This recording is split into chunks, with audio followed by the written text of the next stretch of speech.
নমস্কার, কেমন আছেন সবাই? আর কে বং কিচেনে আপনাদের স্বাগত জানাই। বন্ধুরা, শীতকালে কম বেশি কিছু না কিছু সবার বাড়িতে পিঠে রেসিপি হয়ে থাকে। তাই আজকে আমি বানাতে চলেছি পাটিসাপটার রেসিপি।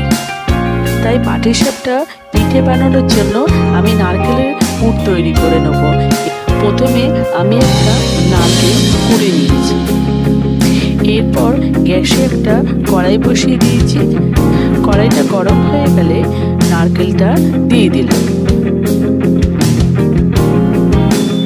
এরপর আমি কিছুটা পরিমাণ পাটালি গুড় নিয়ে নিয়েছি। আপনারা যেরকম পরিমাণ অনুযায়ী বানাবেন সেইভাবে পুরটা তৈরি করে নেবেন। আমি এখানে আমার পরিমাণ অনুযায়ী গুড় দিয়েছি, আপনারা আপনাদের পরিমাণ অনুযায়ী দিয়ে দেবেন। আমার ভিডিও যদি আপনাদের ভালো লাগে তাহলে লাইক, শেয়ার অ্যান্ড সাবস্ক্রাইব করবেন। এরপর নারকেলের পুরটা রেডি হয়ে গেছে। পুরটা এদিকে ঠান্ডা হতে হতে আমি একটা পাটিসাপটার জন্য গোলা তৈরি করে নেব। এরপর একটা বড় বোল নিয়ে নিয়েছি। প্রথমে আমি এক বাটি চালের গুঁড়ো দিয়ে দিলাম। এরপর দিয়ে দিলাম এক বাটি ময়দা, আর দিয়ে দিলাম হাফ বাটি সুজি। এরপর দিয়ে দিলাম সামান্য পরিমাণ নুন।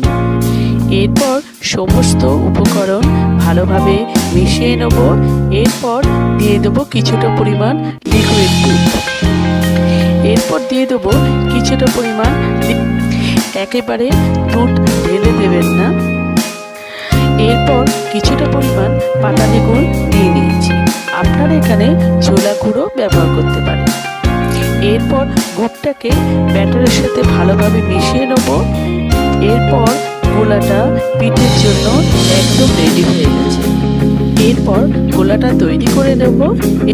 এরপর গ্যাসে একটা প্যান বসিয়ে দিয়েছি। এরপর সামান্য পরিমাণ ঘি দিয়ে দিলাম। ঘিয়ের পরিবর্তে আপনারা তেলও ইউজ করতে পারেন।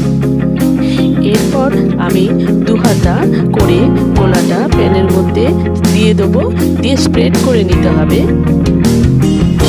এরপর পুরটা ঠিক এইভাবে দিয়ে দেবেন। বন্ধুরা, ঠিক এইভাবে বানালে একটা পাটিসাপটা ছিঁড়েও যাবে না, আবার তলায় লেগেও যাবে না। এরপর সাইডগুলো ছেড়ে গেলে ঠিক এইভাবে ভাঁজ করে নিতে হবে। তাহলে আজকে ভিডিওটা শেষ করছি। পরবর্তী আরেকটা ভিডিওতে দেখা হবে।